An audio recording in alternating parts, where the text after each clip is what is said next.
Hello friends, welcome to crazy G K trick. तो आइए daily current affairs की series को आगे बढ़ाते हैं और आज के इस वीडियो में देखिए हम 26 जून 2023 के सभी इंपॉर्टेंट करंट अफेयर्स को एक एक करके यहाँ पर डिस्कस कर लेते हैं। वीडियो में एंड तक बने रहिएगा, इंटरेस्टिंग होने वाला है।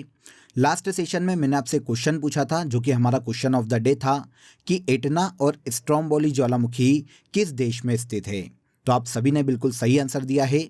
एटना और स्ट्रोम्बोली ज्वालामुखी जो कि सक्रिय ज्वालामुखी है, इटली में स्थित ज्वालामुखी है।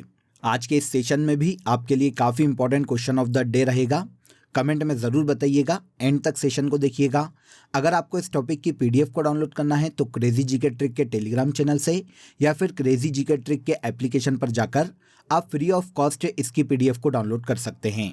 क्वेश्चन देखिए, हाल ही में साहित्य अकादमी ने हिंदी उपन्यास चांदपुर की चंदा हेतु किस साहित्यकार को युवा पुरस्कार 2023 प्रदान किया है। तो देखिए किस उपन्यास के लिए दिया गया, सबसे पहले तो ये इंपॉर्टेंट हो जाता है। तो उपन्यास का नाम है चांदपुर की चंदा, जो कि एक हिंदी उपन्यास है। इस उपन्यास के लिए देखिए साहित्य अकादमी का युवा पुरस्कार 2023 अतुल कुमार रॉय को दिया गया है। हाल ही में देखिए साहित्य अकादमी ने युवा पुरस्कार और बाल पुरस्कार 2023 की घोषणा की, जिसमें हिंदी भाषा के लिए हिंदी उपन्यास चांदपुर की चंदा के लिए अतुल कुमार रॉय को युवा पुरस्कार 2023 से सम्मानित किया गया है। यहाँ पर आप इमेज देख सकते हैं उपन्यास की, चांदपुर की चंदा। देखिए साहित्य अकादमी ने 2023 में बाल साहित्य पुरस्कार के लिए 22 और युवा पुरस्कार के लिए 20 विजेताओं की सूची को जारी किया है। अब हम विजेता की बात करेंगे कि किन किन को दिया गया। तो मेन लैंग्वेजेस की हम बात कर लेते हैं। देखिए साहित्य अकादमी युवा पुरस्कार 2023 हिंदी के लिए अभी हमने बात की, चांदपुर की चंदा के लिए अतुल कुमार रॉय को पुरस्कृत किया गया है। इंग्लिश के लिए देखिए लॉर्ड्स ऑफ द डेक्कन पुस्तक के लिए अनिरुद्ध कौनिसेट्टी को हाल ही में सम्मानित किया गया है। इसके अलावा उर्दू के लिए पुरस्कार तौसीफ बरेलवी को दिया गया। राजस्थानी लैंग्वेज के लिए साहित्य अकादमी का युवा पुरस्कार देवीलाल महिया को दिया गया। नेपाली भाषा के लिए नैना अधिकारी को और कश्मीरी लैंग्वेज के लिए निघाट नसरीन को इस पुरस्कार से सम्मानित किया गया है। तो ये मेन लैंग्वेजेस याद रखिएगा जिसमें 2023 में साहित्य अकादमी युवा पुरस्कार दिए गए हैं। अब हम बात करते हैं साहित्य अकादमी बाल पुरस्कार की 2023 के। तो हिंदी भाषा के लिए साहित्य अकादमी बाल पुरस्कार कौटुक एप पुस्तक को दिया गया, जो कि सूर्यनाथ सिंह की पुस्तक है। इंग्लिश का ये जो पुरस्कार है grand parents bag of stories को दिया गया, जिसके राइटर सुधा मूर्ति है। अन्य लैंग्वेजेस के लिए राजस्थानी के लिए ये पुरस्कार किरण बादल को, सिंधी भाषा के लिए ढोलन राही को, बोडो भाषा के लिए प्रतिमा नंदी नारजारी को साहित्य अकादमी बाल पुरस्कार से सम्मानित किया गया है।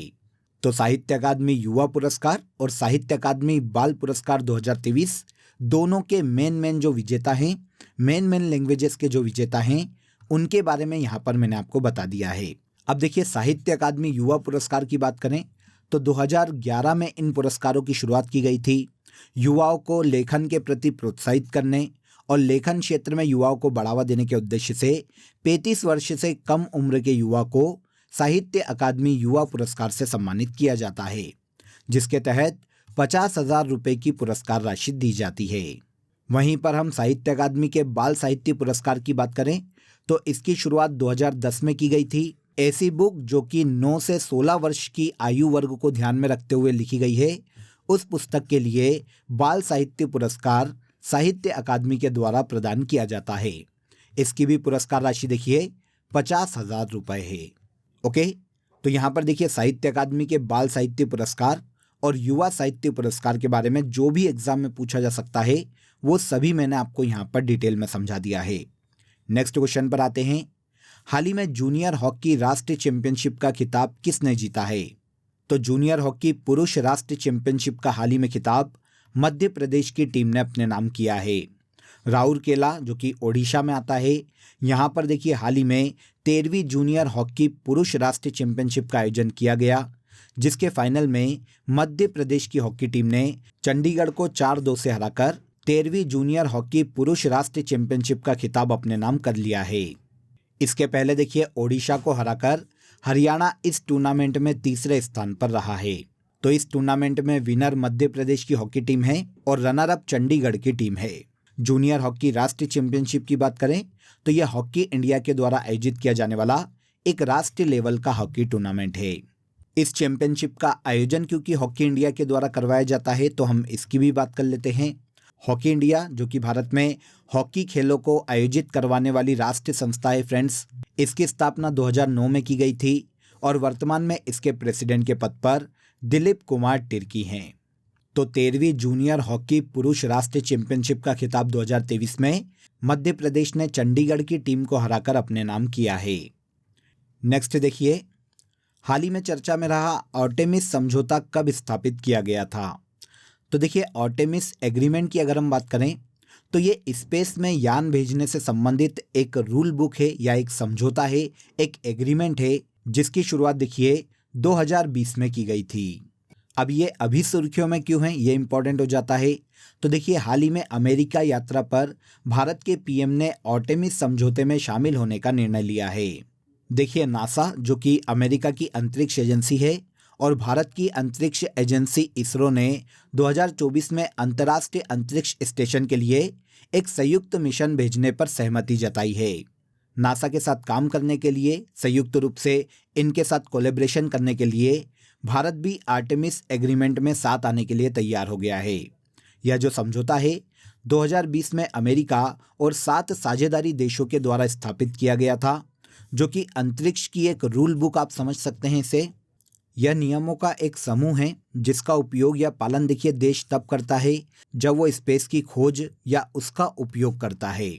यह एक रोड मैप की तरह है जो कि देशों को स्पेस प्रोजेक्ट पर एक साथ काम करने में मदद करता है। संयुक्त राज्य अमेरिका आर्टेमिस समझौते का नेतृत्व कर रहा है। इस समझौते की स्थापना 2020 में की गई थी। इसके बाद देखिए, टाइम्स हायर एजुकेशन द्वारा जारी की गई एशिया यूनिवर्सिटी रैंकिंग 2023 में प्रथम स्थान पर कौन सी यूनिवर्सिटी रही है। तो देखिए, टाइम्स हायर एजुकेशन ने हाल ही में एशिया की यूनिवर्सिटी की एक रैंकिंग जारी की है 2023 के लिए, जिसमें पहले स्थान पर चीन की यूनिवर्सिटी सिंघुआ यूनिवर्सिटी को रखा गया है। आंसर बी हो जाएगा। टाइम्स हायर एजुकेशन द्वारा जारी की गई एशिया यूनिवर्सिटी रैंकिंग 2023 में पहले स्थान पर चीन की यूनिवर्सिटी सिंघुआ यूनिवर्सिटी रही है। अब देखिए, टाइम्स हायर एजुकेशन ने 13 अलग अलग डायमेंशंस के आधार पर इस यूनिवर्सिटी रैंकिंग को तैयार किया है, जिसमें 31 देशों की 669 यूनिवर्सिटीज़ को सम्मिलित किया गया है। 669 यूनिवर्सिटीज़ की इस रैंकिंग में भारत के 75 यूनिवर्सिटीज़ को भी इसमें सम्मिलित किया गया है। अगर भारत की यूनिवर्सिटी की बात करेंगे कि भारत की कौन सी यूनिवर्सिटी इस रैंकिंग में सबसे टॉप पर है, तो यह है इंडियन इंस्टीट्यूट ऑफ साइंस, जिसे इस रैंकिंग में 48 स्थान पर रखा गया है। इसके बाद भारत की university JSS academy of higher education and research को इस रैंकिंग में 68 स्थान पर रखा गया है। पहले नंबर पर सिंघुआ यूनिवर्सिटी चीन की है, सेकेंड नंबर पर पेकिंग यूनिवर्सिटी भी चीन की है और थर्ड नंबर पर इस रैंकिंग में नेशनल यूनिवर्सिटी ऑफ सिंगापुर को रखा गया है, जो कि सिंगापुर की यूनिवर्सिटी है। तो एशिया यूनिवर्सिटी रैंकिंग 2023 में सिंघुआ यूनिवर्सिटी, जो कि चीन की यूनिवर्सिटी है, पहले स्थान पर रखी गई है। देश की सबसे बड़ी निजी कोच फैक्ट्री किस राज्य में स्थापित की गई है। देखिए, देश की सबसे बड़ी निजी कोच फैक्ट्री को तेलंगाना राज्य में स्थापित किया गया है।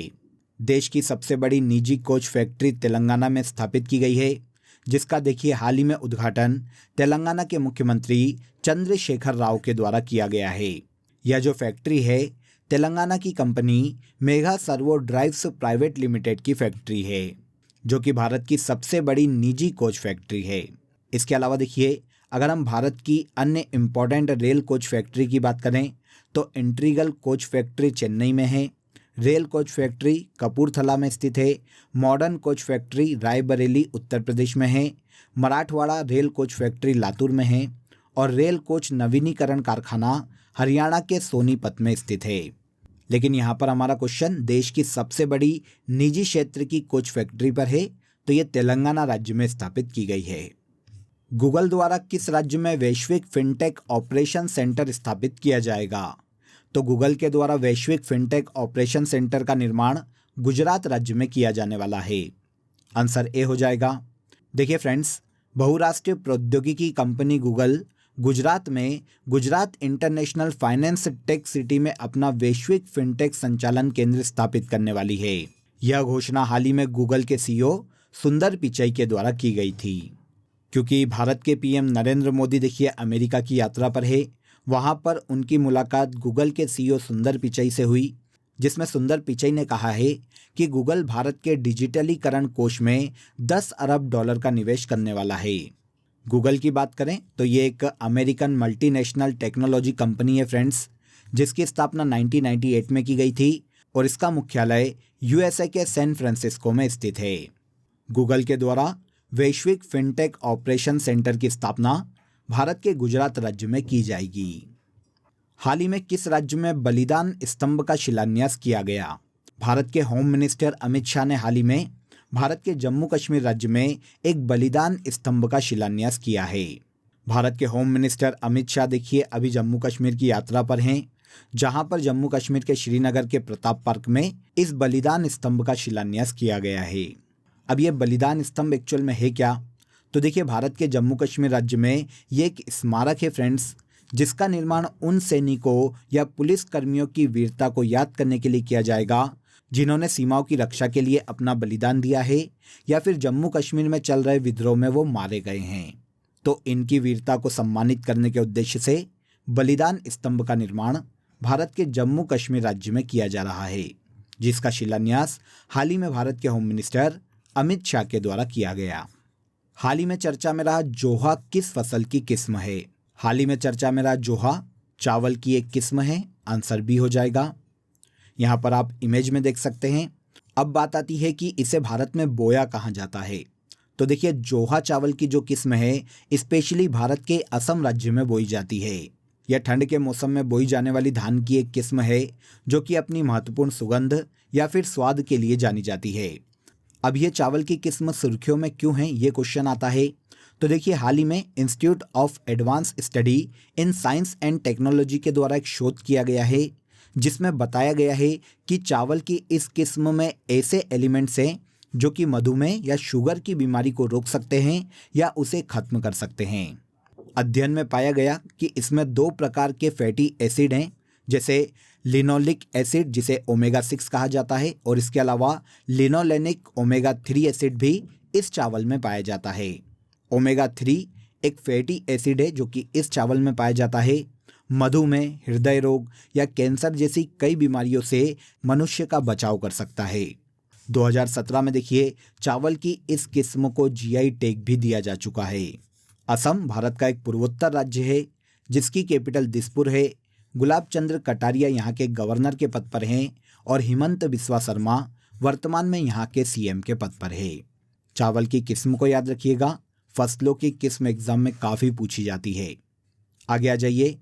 प्रथम अंतर्राष्ट्रीय खेल फिल्म महोत्सव का आयोजन कहाँ किया जा रहा है? वैसे देखिए यहाँ पर केवल आप इतना याद रख लीजिए कि ये पहली बार आयोजित किया गया है, तो कहाँ पर इसका आयोजन किया जा रहा है।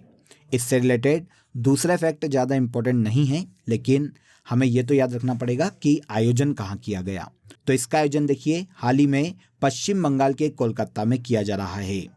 Federation of film society of India और सोशल स्पोर्ट्स फाउंडेशन के सहयोग से पहला अंतर्राष्ट्रीय खेल फिल्म महोत्सव का आयोजन पश्चिम बंगाल के कोलकाता में किया जा रहा है, जिसमें देखिए खेलों से संबंधित 3 फिल्मों के साथ साथ फिल्म 83 जो कि क्रिकेट वर्ल्ड कप पे बनी हुई है, इनका भी प्रदर्शन किया जाएगा। पश्चिम बंगाल की कैपिटल कोलकाता है। CV आनंद बोस यहाँ के गवर्नर के पद पर हैं और ममता बनर्जी पश्चिम बंगाल की वर्तमान में चीफ मिनिस्टर है। पहला अंतर्राष्ट्रीय खेल फिल्म महोत्सव का आयोजन पश्चिम बंगाल के कोलकाता में किया जा रहा है। इसके बाद आ जाइए आज के करंट अफेयर का सबसे लास्ट क्वेश्चन देख लेते हैं। चर्चा में रही ओशन गेट एक्सपीडिशन किस देश की कंपनी है? काफ़ी सुर्खियों में रही है क्योंकि इस कंपनी ने एक पनडुब्बी का निर्माण किया है जिसका नाम है टाइटन पनडुब्बी। अब इस पनडुब्बी में बैठकर 5 उद्योगपति जो कि काफ़ी रईस थे, वो गए थे टाइटेनिक का मलबा देखने समुद्र के अंदर। अब ये पनडुब्बी यहाँ पर डिस्ट्रॉय हो जाती है और सभी उद्योगपति जो कि इस पनडुब्बी में थे उनकी मृत्यु हो जाती है। अब इस पनडुब्बी का जो निर्माण है ये ओशन गेट एक्सपीडिशन कंपनी के द्वारा किया गया है, जो कि अमेरिका की एक कंपनी है। तो पनडुब्बी का नाम भी याद रखिएगा, इस पनडुब्बी का नाम है टाइटन पनडुब्बी। अब यहाँ पर मैंने आपको सभी उद्योगपतियों के बारे में बता दिया है, एक बार पॉज करके देख लीजिएगा। नाम इतने इम्पोर्टेंट नहीं है, एग्जाम में नहीं पूछे जाएंगे, इसीलिए केवल हमको कंपनी याद रखनी है और पनडुब्बी का नाम क्या था केवल ये याद रखना है। ओके, तो यहाँ पर देखिए हमने 26 जून 2023 के सभी इंपॉर्टेंट करंट अफेयर्स को एक एक करके यहाँ पर डिस्कस कर लिया। अब आ जाइए आज की फैक्ट शीट में हम विभिन्न देशों की पार्लियामेंट के नाम देख लेते हैं कि किस देश की पार्लियामेंट को किस नाम से पुकारा जाता है। तो देखिए आप सभी जानते हैं भारत की जो पार्लियामेंट है उसे संसद कहा जाता है। रूस की पार्लियामेंट को ड्यूमा कहा जाता है, याद रखिएगा इंपॉर्टेंट क्वेश्चन है। स्पेन की पार्लियामेंट को कोर्टेस, ब्रिटेन की पार्लियामेंट को पार्लियामेंट ही कहा जाता है। जर्मनी की पार्लियामेंट को बुंडस्टैग कहा जाता है। मंगोलिया की पार्लियामेंट को खुरल के नाम से जाना जाता है। ईरान की पार्लियामेंट को मजलिस, इजराइल की पार्लियामेंट को नेसेट, जापान की पार्लियामेंट को डाइट, ये इंपॉर्टेंट है याद रखिएगा। मालदीव की पार्लियामेंट को मजलिस, भूटान की पार्लियामेंट को ट्योंग्सडू, पाकिस्तान की पार्लियामेंट को नेशनल असेंबली, नेपाल की पार्लियामेंट को राष्ट्रीय पंचायत, मिस्र की पार्लियामेंट को पीपुल्स असेंबली, चीन की पार्लियामेंट को नेशनल पीपुल्स कांग्रेस, बांग्लादेश की पार्लियामेंट को जातीय संसद, अफगानिस्तान की पार्लियामेंट को शोरा, तुर्की की पार्लियामेंट को ग्रैंड नेशनल असेंबली, यूएसए की पार्लियामेंट को कांग्रेस और कनाडा की पार्लियामेंट को पार्लियामेंट के नाम से ही जाना जाता है। ओके, तो यहाँ पर देखिए अलग अलग देशों की पार्लियामेंट के नाम मैंने आपको बता दिए हैं। ध्यान रखिएगा वनडे एग्जाम में ये क्वेश्चन पूछे जाते हैं। अब आ जाइए लास्ट डे के जो करंट अफेयर्स थे जो कि हमने लास्ट सेशन में डिस्कस किए थे, उनको एक बार हम यहाँ पर रिवाइज कर लेते हैं। सबसे पहला देखिए इकोनॉमिक इंटेलिजेंस यूनिट की ग्लोबल लिवेबिलिटी इंडेक्स के अनुसार दुनिया का सबसे रहने योग्य शहर कौन सा है। तो इस रिपोर्ट के अनुसार दुनिया का सबसे रहने योग्य शहर ऑस्ट्रिया का वीना शहर है। अंतर्राष्ट्रीय ओलंपिक दिवस हर साल 23 जून को मनाया जाता है। विट्ठल रुक्मिणी वारकरी बीमा छत्र योजना महाराष्ट्र राज्य की योजना है। दुनिया का सबसे बड़ा रामायण मंदिर का निर्माण भारत के बिहार राज्य में किया जा रहा है। भारत में पहली बार मोटो जीपी रेसिंग का आयोजन उत्तर प्रदेश राज्य में किया जाएगा। हाल ही में किस राज्य सरकार द्वारा ट्रांसपोर्ट वाउचर योजना शुरू की गई। तो ट्रांसपोर्ट वाउचर योजना राजस्थान गवर्नमेंट की योजना है। हाल ही में चर्चा में रहे भारतीय खिलाड़ी एस अंकुश का संबंध किस खेल से है। एस अंकुश जो कि हाल ही में चर्चा में रहे हैं भारत के गोल्फ के खिलाड़ी हैं। आगे आ जाइए, हाल ही में Gujarat international finance tech city का नया चेयरमैन हसमुख अधिया को नियुक्त किया गया है। अमेरिकी कांग्रेस को संबोधित करने वाले भारत के पहले प्रधानमंत्री जवाहरलाल नेहरू थे। लास्ट देखिए, फिच रेटिंग्स ने चालू वित्त वर्ष 2023-24 में भारत की जीडीपी वृद्धि दर 6.3% तक रहने का अनुमान लगाया है। क्लियर? तो ये सभी करंट अफेयर्स हमने लास्ट सेशन में डिस्कस किए थे। अब आ जाइए, आज के लिए आप सभी का क्वेश्चन ऑफ द डे है, हिंदी के लिए किसे 2022 का साहित्य अकादमी पुरस्कार दिया गया है। इंपॉर्टेंट क्वेश्चन है, कमेंट बॉक्स में ज़रूर बताइएगा कि लास्ट ईयर 2022 का साहित्य अकादमी पुरस्कार हिंदी के लिए किसे दिया गया। सेशन कैसा लगा ये भी कमेंट में बताइएगा। अगर सेशन पसंद आया हो तो वीडियो को लाइक और शेयर कर दीजिए, चैनल को सब्सक्राइब कर लीजिए। कल फिर मुलाकात करेंगे नेक्स्ट डे के सेशन में, तब तक अपना ख्याल रखिए। जय हिंद, जय भारत।